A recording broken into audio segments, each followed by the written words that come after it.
चलिए आज हम लोग पढ़ते हैं पाठ एक, जिसका नाम है वास्तविक संख्या, है ना। वास्तविक संख्या के बारे में हम लोग कुछ जान ले पहले। जैसा हम लोग पहले पढ़ चुके हैं वास्तविक संख्या किसे कहते हैं, है ना। तो वास्तविक संख्या कोई बताएगा? वास्तविक संख्या कहते हैं परिमेय संख्या और अपरिमेय संख्या, ये दोनों के सम्मिलित रूप को, यानी कि परिमेय संख्या और अपरिमेय संख्या जब मिलता है तो किसका निर्माण करता है? वास्तविक संख्या। यानी परिमेय और अपरिमेय संख्या के सम्मिलित रूप को वास्तविक संख्या कहते हैं। परिमेय संख्या क्या होता है इसके बारे में देखिए। हम परिमेय संख्या क्या है? वैसी संख्या जिसका जो p बटा q के रूप में है, जो p बटा q के रूप में हो और q का मान, ये जो बटा में है ना, इसका मान 0 के बराबर नहीं हो।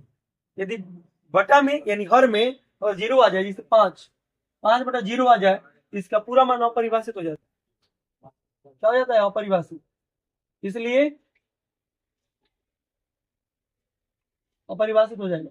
इसलिए क्या करते हैं, बटा में 0 नहीं होनी चाहिए। बटा में अगर 0 हो जाएगा तो ये परिमेय संख्या नहीं होगा। वैसी संख्या जो p बटा q के रूप में हो और q का मान 0 के बराबर नहीं हो, यानी बटा में 0 नहीं हो, ये हो जाएगा परिमेय संख्या। ठीक है। और इसका पूर्ण रूप से वर्गमूल भी प्राप्त हो। जैसे और कोई संख्या है √16, √16 का वर्गमूल प्राप्त हो जाएगा 4, लेकिन वही है √8, इसका पूर्ण रूप से वर्गमूल नहीं प्राप्त होगा। इसको हम लोग 2√2 लिखेंगे, ये अपरिमेय हो जाएगा। लेकिन √16 यह एक परिमेय है। क्यों? क्योंकि इसका पूर्ण रूप से वर्गमूल प्राप्त हो गया, है ना। इसे √7 भी कहे, ये इसका पूर्ण रूप से वर्गमूल प्राप्त नहीं हो रहा है, तो ये क्या हो जाएगा? अपरिमेय संख्या। वैसी संख्या जिसका पूर्ण रूप से वर्गमूल प्राप्त नहीं हो और जो अनवासानी अनावर्ती भी हो, यानी संख्या रिपीट करे भाग करने पर, ये वैसी संख्या अपरिमेय संख्या कहलाती है। जैसे √7 हो गया, √11 बटा √5, ऐसी संख्या भी अपरिमेय संख्या होती है। p बटा q के रूप में होती है, लेकिन इसका पूर्ण रूप से वर्गमूल प्राप्त नहीं होता है, ये अपरिमेय संख्या। समझ बात? ये परिमेय और अपरिमेय संख्या जब मिलती है किसका निर्माण करती है? वास्तविक संख्या। समझ बात? इसमें कुछ प्रमुख सूत्र ऐसे भी होती है, जैसे पहली संख्या जिसको हम लोग ये बोलते हैं गुना दूसरी संख्या, जिसको हम लोग b बोलते हैं, बराबर होता है लॉसा यानी एलसीएम गुना एचसीएफ यानी कि मस। यानी कि पहली संख्या में दूसरी संख्या बराबर लॉसा गुना मस, जिसको हम लोग a गुना b बराबर एचसीएफ गुना एलसीएम भी बोलते हैं। ये कुछ प्रमुख सूत्र हैं। और यूक्लिड का एल्गोरिथम का भी एक प्रमुख सूत्र होता है, इसको भी देख लेते हैं। a बराबर bq प्लस r, जहाँ 0 less than equal to r less than b।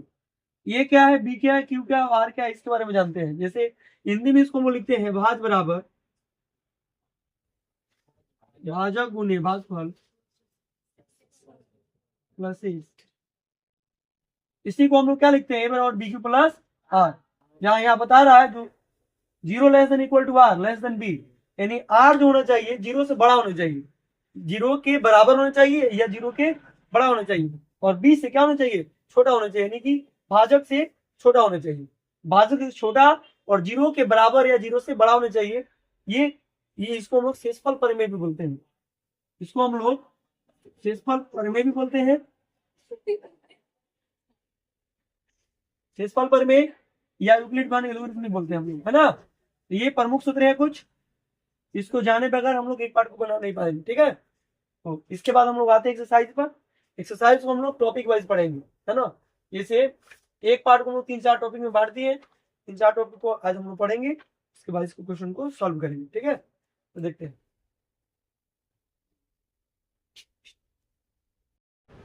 Type 1 हम लोग पढ़ते हैं। देखिए टाइप 1 में हम लोग क्या करेंगे? यूक्लिड एल्गोरिथम का प्रयोग करके क्वेश्चन का हल करेंगे हम लोग। यूक्लिड एल्गोरिथम अभी आप लोगों को पढ़ाया है, a बराबर bq plus r 0 less than equal to r less than b। इस सूत्र का प्रयोग करके हम लोग टाइप 1 को हम लोग पढ़ेंगे। पहला क्वेश्चन है इसका 156 और 504 का HCF ज्ञात करनी है। 504 का HCF ज्ञात करनी है। इसका प्रयोग करके यूक्लिड विभाजन एल्गोरिथम का प्रयोग करके ध्यान देंगे हम लोग। इसको ज्ञात करते हैं 156 और 504 का HCF ज्ञात करने के लिए सबसे पहले क्या करेंगे हम लोग, इस दोनों संख्या में देखेंगे ये सबसे बड़ी संख्या पहले इसमें कौन है। इस दोनों संख्या में 504 बड़ी संख्या है तो ये का मान हो जाएगा, ए का मान हो जाएगा 504। या लिख दीजिए चूंकि 504 बड़ा है 156 से, इसलिए ए बराबर 504 और बी बराबर 156। इसको हम लोग क्या करते हैं, पहले विभाजन एल्गोरिथम के द्वारा यानी भाग के द्वारा मौसा ज्ञात करते हैं। जैसे 156 से 504 में भाग लगाते हैं 156 यानी है ना, इसको हम लगाते हैं 3 मरतबे देख लेते हैं। 150 156 है, 3 मरतबे हो जाएगा। 6 3 का 18 के 8 हाथ में 1, 5 3 15 1 16 6 हाथ में 1, 3 कम 3 1 4 हटा लेते हैं। 14 में से 8 गया 6 तो बच जाएगा 9, 9 में 6 गया 3, 36 बच जाएगा। फिर 36 से हम लोग क्या करते हैं, ये पहला स्टेप हो गया, इसको हम लोग स्टेप वाइज अगर बनाते हैं ये पहला स्टेप हो गया, ठीक है ना। फिर दूसरा स्टेप में क्या करेंगे, 36 से फिर किसमें भाग 156 में। पहला स्टेप इतना पर खत्म, फिर दूसरा स्टेप में उठाएंगे तो इसको अलग हम बना सकते हैं, ऐसे इसको अलग भी बना सकते हैं, चाहे तो हम इसमें बनाएंगे, नहीं तो दूसरा स्टेप जैसे यहाँ पर स्टेप 1 भी इसको सॉल्व किए, फिर स्टेप 2 फिर इसको सॉल्व किए, स्टेप 3 फिर इसको सॉल्व किए, ऐसे बना सकते हैं। एक साथ नहीं बनाइए, चलिए 156 5 से ला के देखते हैं। 5 छक 30 की जरूरत में 3 ज्यादा हो जाएगा है ना, 4 से लगेगा। 6 जगह 24 के 4 हाथ में 2, 4 3 12 2 144, 6 में से आ गया 2 1 है ना। अब इसको फिर लेंगे तीसरा स्टेप, दूसरा स्टेप यहाँ भी खत्म, दूसरा स्टेप यहाँ शुरू करते हैं 36 12 यही हट गया। यह 3 स्टेप में बनेगा, एक स्टेप 2 स्टेप और 3 स्टेप। इसमें देखेंगे अभी आपको क्या पता है, जो बड़ा है वो ए का मान, ये छोटा है बी का मान, ये हो जाएगा क्यू का मान और ये हो जाएगा आर का मान। ये पहले स्टेप के लिए इसको देखते हैं हम लोग, इसको सिर्फ इतना को देखिए, ये पहले स्टेप के लिए है ना। इसमें क्या करते हैं, चूंकि ए बराबर 504 बी बराबर 156, यहाँ पर लिखेंगे क्यू बराबर 3 तथा आर बराबर 32, इसलिए अब ज्ञात करेंगे HCF बराबर ए बराबर बी की प्लस, यहाँ पर लिख दीजिए, इसलिए एल्गोरिथम से यूक्लिड विभाजन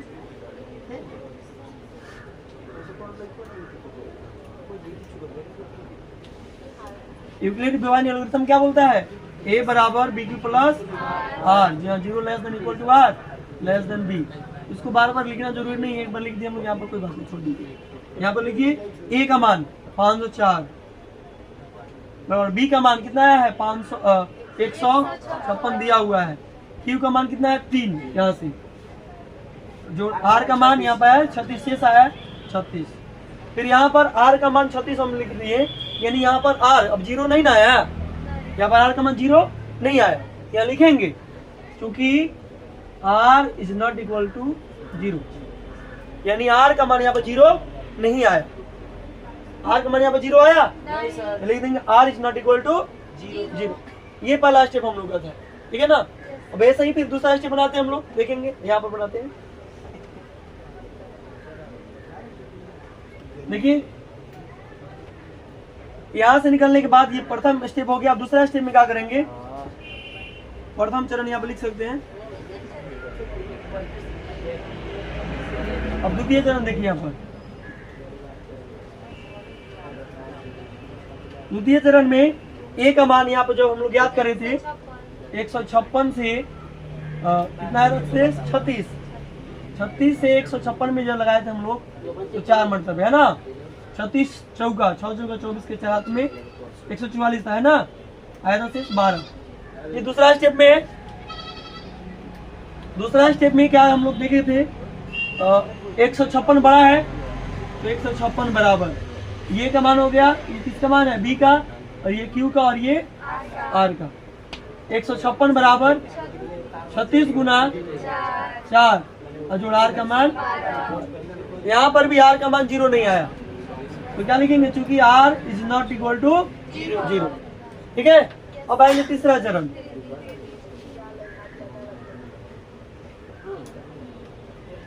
तृतीय चरण हम लोग जब देखेंगे तो इसमें लगाएंगे हम लोग 12 से, फिर 12 से 36 में, 36 है ना। तृतीय चरण हम लोग देखते हैं, इसमें ए का मान है 36, ए का मान है 36 लिख दिए। फिर बी का मान कितना है, ए का मान हो गया, बी का मान हो गया, क्यू का मान हो गया, किसका मान हो गया, आर का मान 0 है कि नहीं है। 36 बराबर बी, बी क्यू होता है ना, ए बराबर बी क्यू, बी का मान कितना 12, क्यू का मान कितना 3, जोड़ आर है तो आर का मान कितना 0। अब देखिए यहाँ पर आर का मान 0 आ गया, ये लिख देंगे चूंकि आर बराबर 0 आ गया ना, बस यहीं तक खत्म, जहां 0 आया वहीं तक हम एचसीएफ खत्म। अब लिख देंगे, अब इसका एचसीएफ निकाल रहे थे हम लोग 156, एचसीएफ अब 156, 504 बड़ा है ना, 156 बराबर, पहले ये निकाले, दूसरा क्या निकालेंगे 156 36 बराबर, तीसरा निकाले हम लोग 36 12, आंसर कितना आया है, एचसीएफ आ गया, अंत में आया ना 12, इसलिए लिख दीजिए एचसीएफ बराबर 12। समझाई बात। अब हम लोग पढ़ेंगे टाइप 2। टाइप 1 में 5 प्रश्न है, जिसमें एक प्रश्न बना दिया गया और 4 प्रश्न इसमें दे दिया गया है ना। बाकी 4 प्रश्न आप लोग बना लेंगे।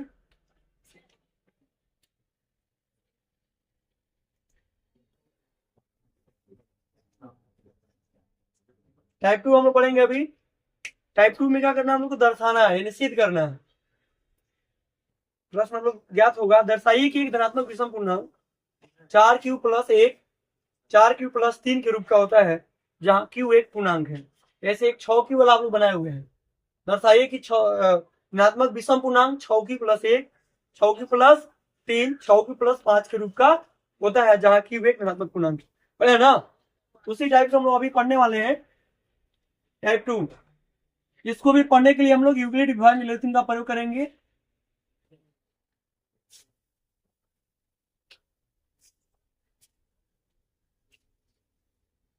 देखते हैं, दर्शाइए कि धनात्मक विषम पूर्णांक बराबर 4q प्लस 1 4q प्लस 3 के रूप का होता है, जहां q एक पूर्णांक है। हम लोग क्या करते हैं, इस क्वेश्चन को सॉल्व करने के लिए इस क्वेश्चन लिखते हैं।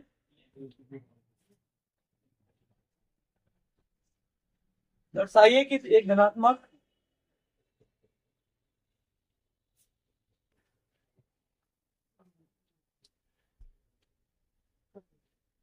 विषम पूर्णांक 4q प्लस 1 तथा 4q प्लस 3 के रूप का होता है,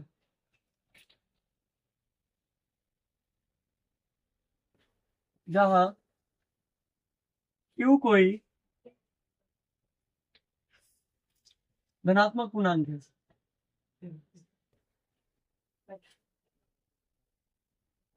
ध्यान देंगे, क्या बोला, दर्शाइए कि एक धनात्मक विषम पूर्णांक 4q प्लस 1 तथा 4q प्लस 3 के रूप का होता है, जहां q कोई क्या है, धनात्मक पूर्णांक है। हम लोग मान लेंगे, देखिए ध्यान से, इस प्रकार से जो भी प्रश्न दे, दर्शाइए कि धनात्मक विषम पूर्णांक धनात्मक सम पूर्णांक ये सब दे, इसमें हम लोग क्या करेंगे, मान लेंगे। हल माना कि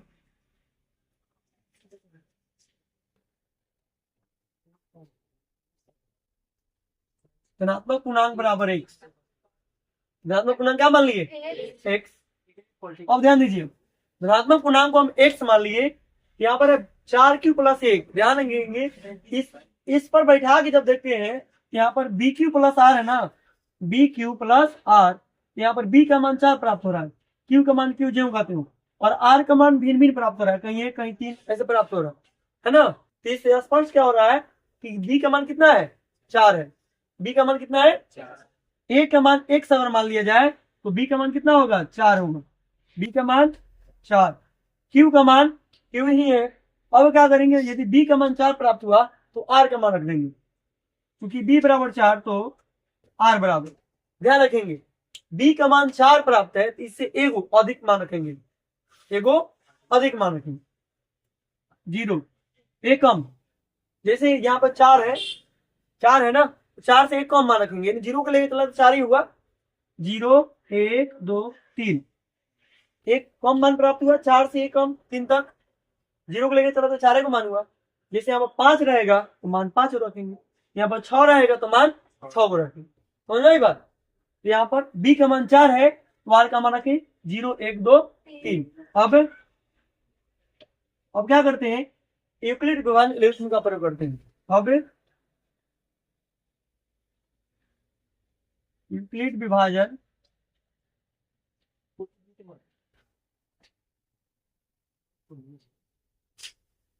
यूक्लिड विभाजन एल्गोरिथम से, यूक्लिड विभाजन एल्गोरिथम क्या कहता है सुनिए, a बराबर B Q plus R, 0 less than equal to R less than B.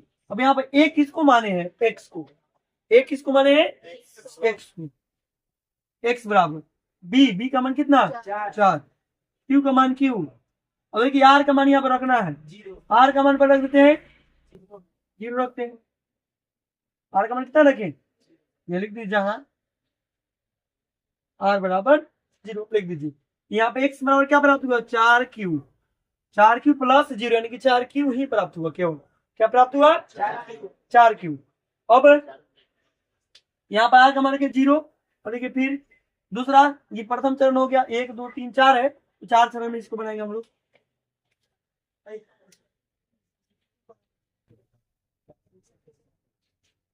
द्वितीय चरण कैसे बनाएंगे, यहाँ पर x बराबर फिर 4q प्लस r का मान रखेंगे 0, अब रखेंगे 1 यहाँ लिख देंगे, जहां r बराबर 1, तो यहाँ प्राप्त होगा x बराबर 4q प्लस 1, ठीक है ना। यहाँ पर दो मान रखे, एक मान रखे 0 तो आया 4q, एक मान रखे 1 तो आया 4q प्लस 1। अब मान रखेंगे 2 और 3, तृतीय चरण देखिए। अब रखते हैं हम लोग तृतीय चरण में x बराबर 4 गुना q प्लस r का मान रखते हैं अब 2, लेकिन जहां r बराबर 2, r बराबर 2, यहाँ प्राप्त होगा x बराबर 4q प्लस 2, यहाँ प्राप्त होगा 4q प्लस 2, r का मान रखें हम 2, तो अब क्या रख लेते हैं, तथा चतुर्थ चरण अंतिम चरण है, इसमें x बराबर 4 ज्यों कहते हो, q भी ज्यों कहते हो, और r का मान रखते हैं 3, जहां r बराबर 3 है ना। ये क्या प्राप्त होगा, x बराबर 4 में q से गुना 4q प्लस 3। अब ध्यान रखेंगे ये चारों मान हम रख दिए, 0 भी रख दिए, 1 भी रख दिए, 2 भी रख दिए और 3 भी रख दिए। ये r का मान 0 1 2 3 कैसे आपको समझाया है, b का मान जितना रहेगा उससे एक कम मान रखेंगे, उससे एक कम मान रखेंगे, 0 को लेकर के 4 ही मान हुआ, 0 को लेकर के 4 ही मान हुआ, लेकिन एक कम यानी 3 तक मान रखेंगे हम, ठीक है ना। अब इसमें से क्या बोल रहा है, विषम पूर्णांक छाटने के लिए, क्या छाटने के लिए, तो पहले क्या कीजिए, सम को हटा दीजिए तो विषम बच जाएगा। कभी आपसे सम वाला पूछेगा, कभी आपसे विषम वाला पूछेगा, अगर विषम पूछा तो सम को छाट के हटा दीजिए, यदि सम पूछा तो विषम वाला छाट के हटा दीजिए, ऑटोमेटिक बच जाएगा, है ना। यहाँ पर छाट के हटाते क्या, विषम पूछा तो सम, इसलिए अब धनात्मक सम पूर्णांक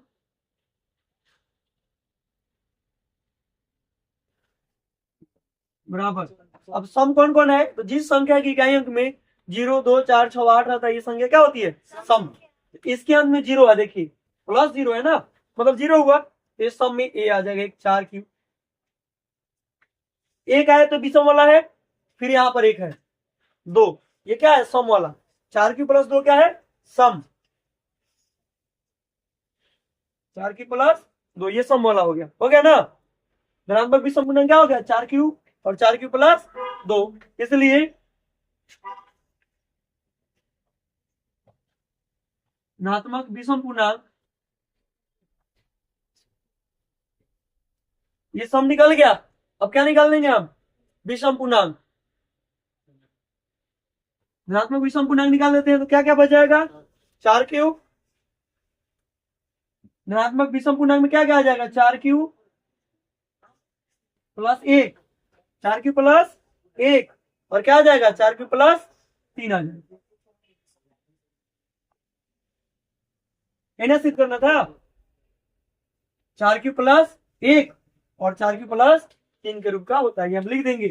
इसलिए धनात्मक विषम पूर्णांक 4 क्यूब प्लस 1 तो 4 क्यूब प्लस 3 के रूप का होगा। समझाई बात। इस प्रकार से आपकी असाइनमेंट में 3 प्रश्न दिए हुए हैं, जिसमें एक प्रश्न बना दिया गया, 2 प्रश्न आप लोग खुद बना लेंगे, ठीक है। अब हम लोग पढ़ेंगे टाइप 3। टाइप 3 में हम लोग क्या करेंगे, अभाज्य गुणनफल के रूप में व्यक्त करेंगे और घात के रूप में लिखेंगे। अभाज्य गुणनफलों के रूप में व्यक्त करेंगे और घात के रूप में लिखेंगे। जैसे एक क्वेश्चन है, एक नंबर क्वेश्चन क्या है, क्वेश्चन नंबर 1 है अभाज्य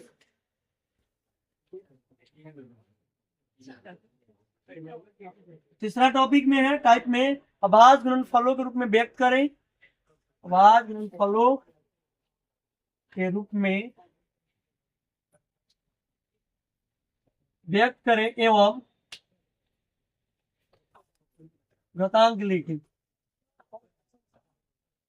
देखेंगे ध्यान से, अभाज्य गुणनफलों के रूप में व्यक्त करें एवं घातांक लिखें। पहला इसमें है कि टाइप 3 का था, पहला इसमें प्रश्न एक है 700, इसमें है पहला 700।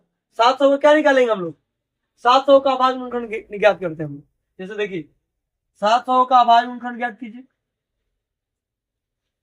350, 200 लग सकते। देखिए इसमें भाग कैसे लगाते हैं, तो विभाजता के नियम से, विभाजता का नियम होता है ना, तो विभाजता का नियम जो होता है उस नियम से हम लोग लगाते हैं। विभाजता का नियम, जिस संख्या की इकाई जिसको 2 से लगाए, कैसे, जिसमें 0, 2, 4, 6 और 8 रहे, वो संख्या 2 से पूरी तरह विभाजित होती है। इसमें 2 से लग सकता है, 2 से नहीं लगेगा तब हम 3 से लगाएंगे। तब 3 के विभाजता नियम क्या होता है, सभी संख्या को जोड़ने पर, ये जो संख्या है सभी संख्याओं का योग यदि 3 से भाज्य है तो वे संख्या पूरी संख्या 3 से विभाजित होंगी। तो अब जाके हम लोग 2 से नहीं लगेगा तो 3 से लगाएंगे। जो संख्या 2 से लग जाए अधिकतर संख्या में 4 से लग जाता है। जैसे ये 664 संख्या है, तो अंतिम का 2 अंक देखते हैं, 4 से विभाजित में क्या देखते हैं, अंतिम का 2 अंक 4 से कट रहा है कि नहीं कट रहा है, कट रहा है तो उसमें 4 से भाग लग जाएगा, ठीक है। 5 में क्या देखते हैं, तो जिस संख्या का इकाई कितना हो, 0 और 5 हो, वे संख्या है 0 और 5 से विभाजित होंगी। जिस संख्या इकाई में क्या हो, 0 और 5 हो, वे संख्या है 5 से विभाजित होंगी। और 6 का क्या होता है, जो संख्या 2 और 3 दोनों से विभाजित हो तो पूरी संख्या है 6 से विभाजित हो जाती है, ठीक है ना। इस प्रकार से हम लोग इसमें भाग लगाते हैं। जैसे देखिए अब लगाते हैं लोग 700 में, तो 700 का ये क्या है, 0 है, क्या है, 0 है, इसमें 2 से लग जाएगा, 350 है, इसका भी इकाई कितना है, 0, फिर इसमें 2 से लगेगा, 2 एकम 2, इसमें आ गया 1, 15, 7 दूनी 14, इसमें आ गया 1, 10 हुआ, 5 दूनी 10, कट गया। अब इसमें आया 5, अब देखेंगे 175 हुआ, 2 से तो नहीं लगेगा, अब देखेंगे 3 से लगेगा कि नहीं, तो 3 से लगाने के लिए क्या करते हैं, जोड़ते हैं, 7 5 12 1 13, 13 में 3 से भाग लगेगा, नहीं लगेगा, तो 3 से नहीं लगाएंगे। अब लगाएंगे 4 से नहीं लगने वाला है, अब लगाएंगे 5 से लग जाएगा, क्योंकि इसके इकाई में 0 और 5 होना चाहिए, इसमें क्या है 5 है, तो 5 से लग जाएगा, 5 से लग जाएगा, 5 से लगाइए, 5 तिहाई 15, 5 तिहाई, इसमें आ गया 2, 5 बचे, कट गया, वो आया 35, 5 से लगा सकते, 5 सते, अब लिखेंगे 700 बराबर 2 गुना 2 गुना 5 गुना 5 गुना 7, ये हम लोग किसके रूप में लिख दिए, अभाज्य गुणनफल के रूप में लिख दिए, व्यक्त हो गया। लेकिन इसके बाद क्या कर रहा है, घातांक के रूप में भी लिखिए, इसको किसके रूप में लिखना है, घातांक के रूप में भी लिखना है। तो क्या करेंगे, 2 बार है ना, और लिख दीजिए 2, कितनी बार है, 2 बार, 5 भी 2 बार तो लिखिए, और 2 गुना अब ऐसे भी पूछ सकता है कि इसका अधिकतम घातांक कितना होगा, इसका अधिकतम घातांक 2 ही होगा, क्योंकि 2 की पावर भी 2 है, 5 की पावर भी 2 है, और किसी के पावर इसमें 3 होता तो अधिकतम घात 3 होगा। यानी सबसे बड़ा घात देखेंगे, घात मतलब पावर, सबसे बड़ा पावर इसमें कौन सा है, जितना अधिक पावर होगा उतना आंसर हो जाएगा। इसमें कितना है, हो गया 2 आंसर। घातांक अगर लिखने के लिए कह रहा है, घातांक तो लिख दीजिए 700। अब देखिए, अब ये भी पूछता है क्वेश्चन, 700 में 2 का अधिकतम घातांक कितना होगा, या 5 का अधिकतम घातांक कितना होगा, या 7 का अधिकतम घातांक कितना होगा, या 700 में अधिकतम घातांक कितना होगा। तो 700 में अधिकतम घातांक 2 ही होगा। अगर 2 का पूछे, 700 में 2 का घातांक तो 2 होगा, 2 का घातांक तो 2, 5 का घातांक तो 2, 7 का घातांक 1, 7 के पावर कितना है 1। ये बात समझ में आ गई। तो इसमें अधिकतम घातांक कितना हुआ,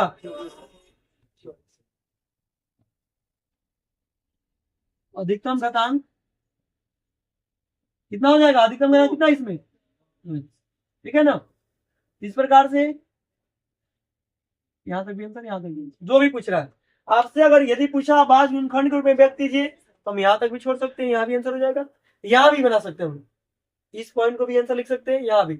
अब क्या पूछा, घातांक के रूप में लिखिए। अब किसका घातांक पूछ रहा है, 7 से मेरी 2 घातांक पूछे तो 2 आंसर, यहाँ भी आंसर। 5 घातांक पूछे 2 आंसर। अब एक में पूछता है, अब एक में पूछे तो हम लोग में से निकाल सकते हैं, है ना। इस प्रकार से यहाँ भी आंसर हम लोग निकाल सकते हैं, इस तरह भी, यहाँ भी। यानी एक क्वेश्चन को जिस प्रकार से पूछ रहा है उस प्रकार से हम इसके आंसर ज्ञात कर सकते हैं। समझ आई बात। तो ये टाइप 3 है। तो टाइप 3 में भी आपके लिए 5 प्रश्न दिए गए हैं, इसमें से एक प्रश्न हम हल किए, बाकी 4 प्रश्न का आप उत्तर देंगे, ठीक है। ठीक आते हम लोग टाइप 4 पढ़ेंगे, ध्यान देंगे। अब हम लोग पढ़ते हैं टाइप 4।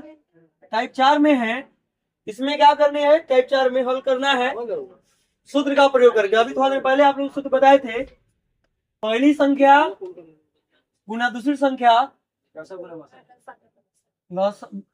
गुना लौसा, है ना। ए गुना बी बराबर एच गुना एफ। ये बताए थे। इस सूत्र पर ही हम लोग टाइप 4 पढ़ने वाले हैं, ध्यान रखेंगे। क्वेश्चन दिया है 1 नंबर, क्वेश्चन नंबर 1 है, 2 संख्याओं के HCF,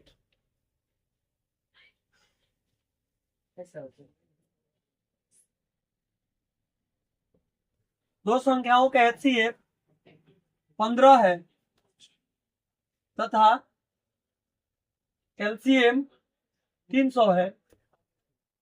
दो संख्याओं का HCF 15 और LCM 300 है। यदि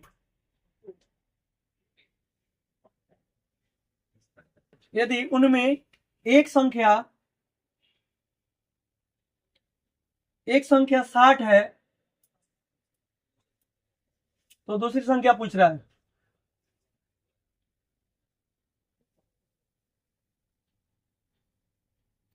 बहुत ही सिंपल प्रश्न है। इसमें क्या दिया है, दो संख्याओं का HCF 15, LCM 300 है। यदि उनमें एक संख्या 60 है, दूसरी संख्या ज्ञात करें। ध्यान रखेंगे। पहले इस चीज को सॉल्व करते हैं, उसके बाद इसमें आगे की बात करेंगे हम लोग। लिखते हैं हल प्रश्न से। घबराइए नहीं। देखिए कभी कभी होता क्या है कि HCF को हम लोग मौसा ऐसे लिखते हैं, मौसा लिखते हैं HCF को, और लौसा लिखते हैं हम लोग LCM को। लोवेस्ट कॉमन मल्टीपल इसको हम लोग बोलते हैं, और मौसा को हाईएस्ट कॉमन फैक्टर, है ना। यानी तो अधिकतर कॉमन होगा। दो संख्या दी है, दो संख्याओं में जो अधिकतर कॉमन संख्या है यानी हाईएस्ट कॉमन फैक्टर, ये मौसा कहलाती है। और लोवेस्ट कॉमन मल्टीपल जो संख्या है ये लघुत्तम समापवर्तक कहलाती है, लौसा कहलाती है। महत्तम समापवर्तक और ये लघुत्तम समापवर्तक, ठीक है ना। इसमें प्रश्न से क्या दिया है, HCF दी हुई है 15, LCM दी हुई है 300। उनमें एक संख्या यानी कि ए का मान, एक संख्या यानी कि ए का मान 60। और क्या पूछ रहा है, दूसरी संख्या यानी बी का मान पूछ रहा है, बी का मान पूछ रहा है। सिंपल सी बात। देखिए कभी कभी करता क्या है, ये दो संख्याएं नहीं दे करके दोनों संख्या को गुणनफल दे देता है। कभी कभी लौसा मौसा नहीं दे करके लौसा और मौसा गुणनफल दे देता है। तो घबराएंगे नहीं, यहाँ पर लौसा मौसा गुणनफल का सूत्र ही होता है। सूत्र क्या होता है, लौसा गुना। तो कभी क्या करेगा, 300 में 15 से गुना करके दे देगा आपको। कभी जैसे HCF अलग दिया 15, कैल्शियम 300 दिया है, और कभी क्या करेगा, देगा कि लौसा और मौसा गुणनफल यदि कितना है 4500 है, लौसा और मौसा गुणनफल 4500 तथा एक संख्या 60 है, तो दूसरी संख्या ज्ञात करे। तो वहां पर कंफ्यूज नहीं होना है। आप कहेंगे ये तो वही टू दिया हुआ है, लौसा और मौसा गुणनफल दिया है और ये का मान दिया, तो फिर इसमें लौसा अलग कहां से लाए, मौसा कहां से लाए, बी कैसे निकलेगा, तो गड़बड़ नहीं है। टेंशन वहां पर नहीं लेना। क्यों? क्योंकि क्या दिया, लौसा और मौसा गुणनफल। क्या दिया, लौसा और मौसा का, यानी इसको डायरेक्ट गुना कर दिया। क्या कर दिया, गुना करके दे दिया। आपको गुना करने की जरूरत ही नहीं है, डायरेक्ट इसमें क्या करना है, इससे भाग कर देना है, डायरेक्ट इससे इसमें क्या कर देनी है, आगे बी का मान। जैसे देखिए इसको बनाते हैं हम लोग, और कभी इसको गुना करके दे देगा तो कभी इसको गुना करके दे देगा, यानी कि कभी कभी कभी इसको गुना करेगा, कभी पहली संख्या ए और दूसरी संख्या बी, कभी इसको गुना करके दे देगा। ठीक है ना, कभी इसको भी गुना करके दे सकता है, कभी इसको भी गुना करके दे सकता है, और नहीं तो फिर चारों को अलग अलग देगा और आपसे अलग अलग पूछेगा। ठीक है ना, तो देखिए आप HCF 15, LCM 300, ए का मान 60, तो बी का मान ज्ञात करें। सूत्र क्या होता है, क्योंकि सूत्र से ए गुना बी बराबर HCF गुना LCM, इसलिए ए का मान कितना 60, बी का मान नहीं पता, HCF का मान 15, कैल्शियम का मान 300। अब देखिए बी का मान ज्ञात करना है, तो ये 60 गुना में, इधर 60 किसमें, गुना वाला संख्या को बराबर के उधर भेजेंगे तो ये हो जाएगा भाग में, बटा में हो जाएगा। ठीक है, यहाँ बी बराबर क्या हो जाएगा, 15 गुना 300 और बटा 60 होगा ना, 15 चौका 60 कट गया। अब इसको कटाएंगे हम, इसको कटा के देखते हैं, 4 4 सत्ते 28, इसमें आएगा 2 4 5 20। बी का मान कितना प्राप्त हुआ, बी का मान प्राप्त हुआ, इसलिए दूसरी संख्या बराबर, दूसरी संख्या बी वाला कितना प्राप्त हुआ। ठीक है ना, इस प्रकार से आपसे कोई भी प्रश्न दे, या HCF LCM गुना करके दे, या एक या बी का गुना करके दे, या पहली संख्या गुना दूसरी संख्या दे, या पहली संख्या दूसरी संख्या गुणनफल भी दे, या लौसा या और मौसा गुणनफल भी दे, और इसमें से आपको तीसरी संख्या पूछे, दूसरी संख्या पूछे, पहली संख्या पूछे, लौसा या मौसा कुछ भी पूछे, तो हम लोग ज्ञात कर सकते हैं। ठीक है, समझ में आई बात। इस प्रकार से इसमें भी आपसे 5 प्रश्न दी गई है, इसमें 5 में से एक प्रश्न बनाए हैं, 4 तो आप लोग बनाएंगे। ठीक है, अब आते हैं हम लोग टाइप 5 में। देखिए अब हम लोग पढ़ेंगे टाइप 5। टाइप 5 क्या है, HCF और LCM ज्ञात करें तथा उनकी सत्यता की जांच करें। HCF और LCM ज्ञात करनी है, HCF तथा LCM ज्ञात करें एवं उनकी सत्यता की जांच करें।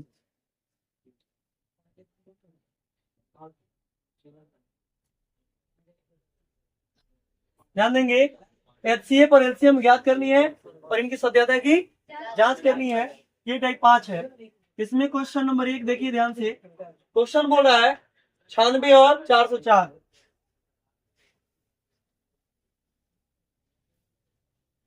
96 और 400, पहली संख्या इसमें 96 है और दूसरी संख्या 404 है, और क्वेश्चन क्या है, HCF और LCM ज्ञात करें, उनकी सत्यता की जांच करें। तो सत्यता की जांच किस तरह करते हैं, A गुना B बराबर HCF गुना LCM, यही सूत्र होता है, A गुना B बराबर HCF गुना LCM।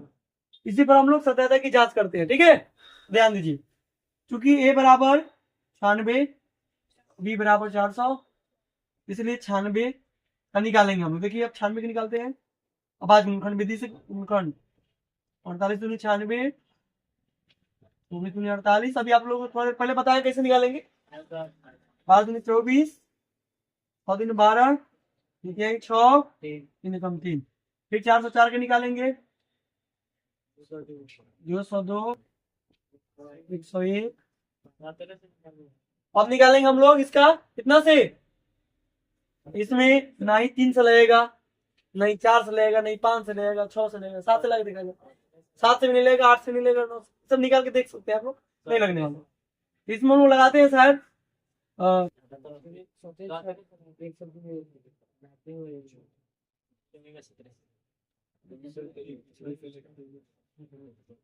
नहीं, 17 से भी नहीं लगने वाला, ये किसी भी संख्या से लगने वाला नहीं।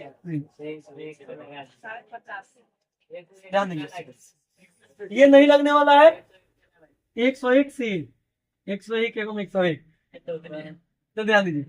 आते हैं, अब लिखते हैं यहाँ पर 96 बराबर 1 2 3 4 5, 5 को 2 है, गुना 3, 404 बराबर 2 गुना 2 गुना 101। अब देखिए निकालना हम लोग को है HCF। क्या निकालनी है? HCF बराबर होता है हाईएस्ट कॉमन फैक्टर। दोनों में कौन कॉमन है इसको लिखिए, दो दो कॉमन हुआ, इसमें से 2 लिख दीजिए, इसमें से और कुछ कॉमन दिख रहा है नहीं। HCF कितना हो गया? 4 हो गया। HCF कितना है? अब निकाला LCM। आपसे अलग अलग भी पूछ सकता है, अलग अलग भी निकाल सकते हैं। LCM पूछ रहा है तो जो पहले कॉमन है उसको लिखिए आप, 2 कॉमन था, 2 कॉमन था लिख दिया। जो बच गया उसको लिखिए आप, 1 2 3 को 2 बच गया, इसके बाद 3 बच गया, फिर इसके बाद 101 बच गया। अब गुना करते हैं, 2 दूनी 4, 4 दूनी 8 और 16, 16 में 32, 32 में हम लोग 300 300 गुना कर लेते हैं, 103 है ना।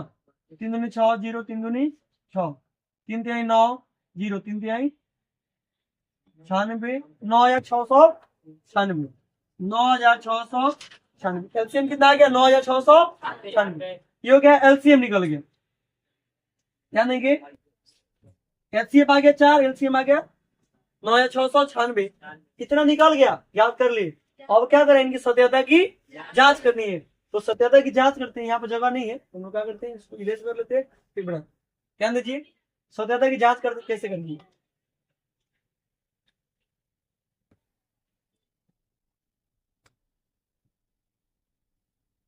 जांच हेतु ए का मान लिख दीजिए 96, बी का मान 404, एचसीएफ का मान 4 तथा एलसीएम बराबर 9,600।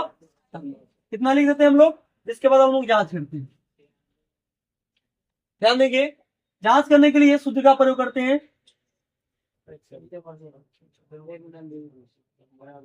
सूत्र से ए गुना बी बराबर एचसीएफ गुना एलसीएम। ए का मान है 96 और बी का मान है 404, एचसीएफ का मान है 4 और एलसीएम का मान है 9,600। अब इधर गुना करते हैं, ध्यान दीजिए। 404 में 96 से हम लोग गुना करेंगे, 404 में 96 से गुना करेंगे, 9 चौका 36, 0 जो कहते हैं, और 6 चौका 24, 0 है तो 24 का 24 हो गया, फिर 6 चौका 24, 9 चौका 36 के 6 में 3, फिर 0 है तो 3 का 3, फिर 9 चौका 36, 9 2 8, 4 3 7, 9 2 8। 96 में 404 से गुना करेंगे, 38,784, 6 चौका 24 के 4 हाथ में 2, 6 चौका 2 के 2, 6 चौका 24, 9 चौका 36 6 में 3, 3 के 3, 9 चौका 36, 4 6 2 8, 4 3 7, 6 2 8 3, है ना। इसका लिख दिए, 38,784। फिर इधर गुना करते हैं, इसमें 96 से 96 में 4 से गुना, फिर 6 चौका 24 के 4 हाथ में 2, 9 चौका 36 और 2, 38 के 8 हाथ में 3, फिर 6 चौका 24 और 3, 27 के 7 हाथ में 2, 9 चौका 36 और 2, 38, है ना। 38,784, 38,700 बराबर आ गया। सत्याग्रह की जांच हो गई, लिख देंगे परमाणु, प्रूफ हो गई ना।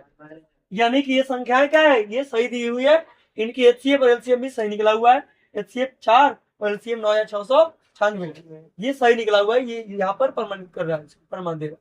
समझ आई बात? तो इसमें भी आपके लिए 5 प्रश्न दिया गया है। ये जो भी प्रश्न आपको दिया जा रहा है एकदम नए पैटर्न पर दिया जा रहा है, ठीक है ना। अलग बहुत सारा मेहनत करने के बाद ये सभी प्रश्न तैयार हुए आप लोग, इसलिए आप लोग मेहनत कीजिए। रिवाइज के तौर पर आप लोग के लिए समझिए रामबाण है, ये जड़ी बूटी के काम आएगा। अगर आप पढ़ भी लिए हैं फिर भी इसको आप पढ़ते हैं, समझिए कि ये औषधि है एक, इसका नाम हम लोग औषधि रख दें, रामबाण रख दे तो कोई काम नहीं है। इसको पढ़िए, है ना। ये सुपर बड़ी बाबा दिए हुए आपको, इसको पी जाइए, ठीक है। आप पढ़ते हैं, हम लोग पढ़ रहे हैं टाइप 6 में है। कुछ पात्र दिए गए रहते हैं उसमें एलसीएम और एचसीएफ के माध्यम से, और कुछ में यूक्लिड प्रेमिका का भी प्रयोग करके हम लोग क्वेश्चन याद करते हैं। कुछ में एचसीएफ का प्रयोग करते हैं, कुछ में एलसीएम का प्रयोग करते हैं, और कुछ में यूक्लिड विभाजन एल्गोरिथम का भी प्रयोग करते हैं। जैसे आप लोग एनसीईआरटी बुक पढ़े होंगे तो उसमें दिया सैनिक वाला, एक सैनिक की टुकड़ी को 8 खंडों में 32 की, एक स्तंभ में 32 की संख्या बांटा जाता है, जब कुल सैनिकों की संख्या होता है 616। तो पूछता है कि ऐसे कितने स्तंभ बनाए जा सकते हैं, ऐसे कितने लाइन होंगे। एक लाइन में 32 अगर सैनिक है और कुल सैनिकों की संख्या 616 है, तो कुल कितने लाइन में सैनिक खड़े होंगे, ऐसा पूछता है। तो इस तरह के प्रश्न के लिए हम लोग क्या करते हैं, एल्गोरिथम का भी प्रयोग करते हैं, या वैसे प्रश्न के लिए हम लोग एचसीएफ भी याद करते हैं, ठीक है ना। तो हम लोग अभी एचसीएफ और एलसीएम के माध्यम से जानेंगे, ऐसे प्रश्नों को हल करेंगे, ठीक है। टाइप 6 में जैसे प्रश्न आपके सामने है 3 पात्र, टाइप 6 में है 3 पात्र। क्वेश्चन नंबर 1 देखिए, 3 पात्र दिया हुआ है। पात्र समझते हैं, मतलब किसी को रखने वाला बर्तन, दूध रखने वाला, पानी रखने, दही रखने वाला। 3 पात्र में 27 लीटर, 36 लीटर और 72 लीटर दूध है।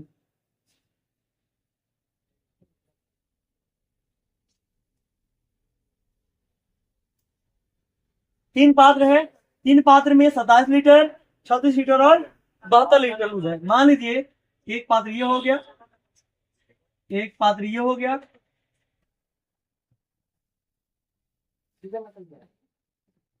और एक पात्र ये हो गया। ये 72 लीटर दूध इसमें हट जाएगा, इसमें 36 लीटर दूध हट जाएगा, और इसमें 27 लीटर दूध हट जाएगा, ठीक है। अब क्या कर रहा है कि बताइए सबसे बड़ी माप। फिर क्वेश्चन और है, कौन सबसे बड़ी माप, कौन सबसे बड़ी माप तीनों पात्रों के दूध को ठीक ठीक माप कर सकता है। ध्यान दीजिए क्या दिया प्रश्न,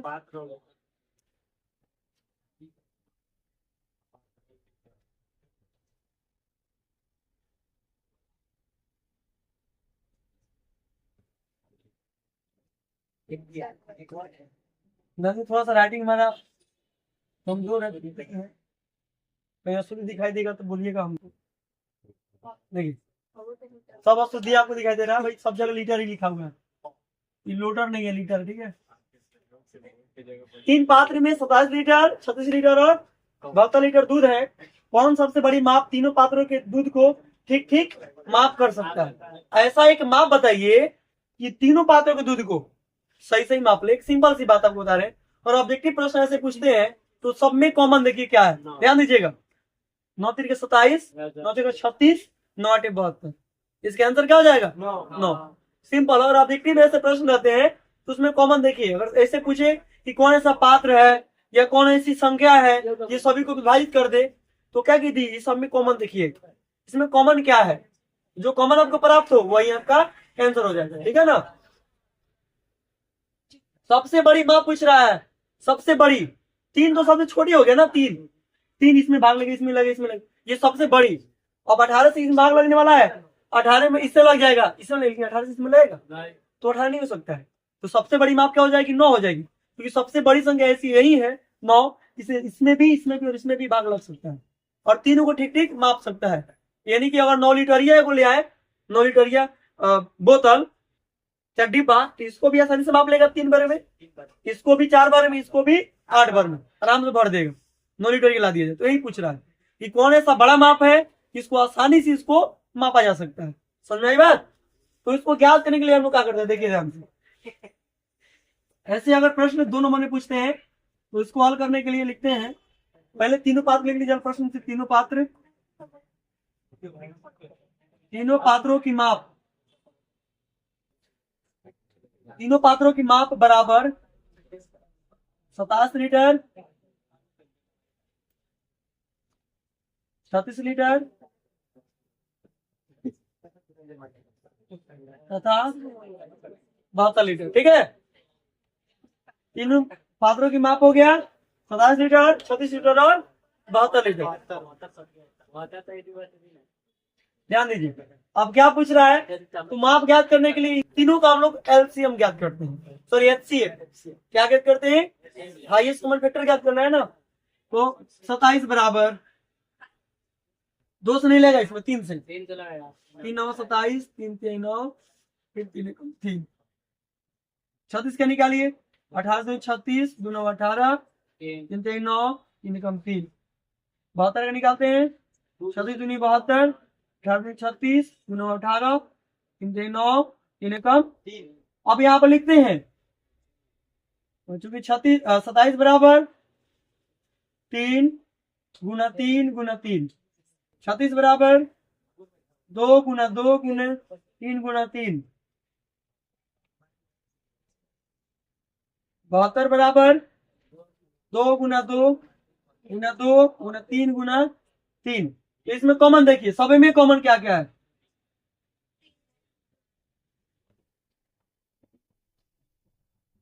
ठीक है, 2 इसी में है, इसमें नहीं है 2, इसमें 3 है, लेकिन और 3 में इसमें दिख रहा है नहीं। तो एचसीएफ कितना आ गया, तीनों में आया 3 तिहाई यानी 9। ऐसा मात्रक होगा, ऐसा माप होगा जो तीनों पात्रों के माप को सही सही माप सकते हैं। समझे बात? इस प्रकार से आपको बहुत सारे प्रश्न मिलेंगे, इसमें 3-4 प्रश्न है, किसी में एलसीएम ही ज्ञात करना पड़ सकता है। वह जहां पर पूछेगा कहीं कहीं क्या बोलता है, जिसे इसमें प्रश्न है, ये चारों घंटे इकट्ठी बजती है, 4 घंटा 6 घंटा और 8 घंटे और 12 सेकंड के अंतराल पर, सेकंड के अंतराल पर, तो चारों कब बजेगी एक बार पुनः फिर से, तो यहाँ पर हम क्या ज्ञात करते हैं, एलसीएम ज्ञात करते हैं। ठीक है ना, तो प्रश्न को पढ़ेंगे समझ में आएगा। कहीं पे एचसीएफ भी हमसे पूछा, कहीं अधिकतम पूछता है एलसीएम ज्ञात करेंगे, न्यूनतम पूछ रहा है एलसीएम ज्ञात करेंगे, अधिकतम में एचसीएफ ज्ञात करेंगे, न्यूनतम में क्या ज्ञात करेंगे, एलसीएम में ज्ञात करेंगे। ध्यान रखिएगा इस बात को, इस बात को याद रखिएगा, क्वेश्चन आसानी से सॉल्व हो सकता है। समझे बात? इसका जो टाइप 7 है आप लोग खुद से बनाएंगे, टाइप 7 में यदि प्रॉब्लम होगा फिर आपको हम अगले सेशन में आप लोग इसको बनाएंगे। और बाकी जितने भी क्वेश्चन है इसका पीडीएफ डिस्क्रिप्शन में मिल जाएगा, या टेलीग्राम से जुड़े होंगे तो टेलीग्राम पर भी चला जाएगा, उससे आप लोग बनाएंगे। और सभी के आंसर लाइन में लाइन आप लोग कमेंट करेंगे। और वीडियो अच्छा लगेगा आप लोगों को तो कमेंट भी कीजिए, लाइक भी कीजिए, अगर नए हैं चैनल पर तो चैनल को सब्सक्राइब भी कीजिए। ठीक है, आज के लिए इतना ही, तब तक के लिए धन्यवाद, फिर मिलते हैं अगले एपिसोड में।